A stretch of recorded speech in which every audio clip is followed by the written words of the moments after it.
এই প্রত্যেকটা জিনিসের এখন আমরা আইনি মামলায় যাব। হুকুমের 1 নম্বর আসামি তো ভাই প্রার্থী নিজে মামুনুল হক।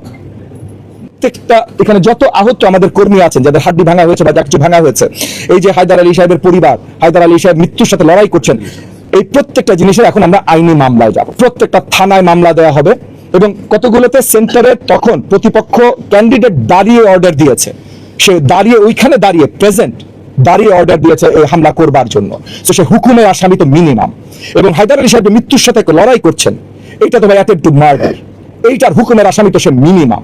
এই প্রত্যেকটা মামলা আজকে এইখান থেকে বের হয়ে আপনাদেরকে আগে জানিয়ে দিচ্ছি, যেন কেউ না বলতে পারে যে ববি হাজার যেটা করে বা সেটা করে। এবং আমরা অন্য কিচ্ছু করছি না ভাই, শুধুমাত্র আইনের বিচার চাইছি। এবং তবুও আপনাদের বলে কয়ে চাইছি, কারণ আমরা কিন্তু সরকারে আছি, আমরা চাইলে অনেক কিছু করতে পারি, কিন্তু সেটা সুন্দরভাবে গণতান্ত্রিক প্রক্রিয়া হবে না বলে আপনাদেরকে ডেকে নিয়ে আপনাদেরকে পরিষ্কার জানিয়ে, আপনাদের প্রশ্ন থাকলে সেই প্রশ্নগুলোর উত্তর পরিষ্কার আপনাদেরকে দিয়ে তারপর আমরা মামলাগুলো দায়ের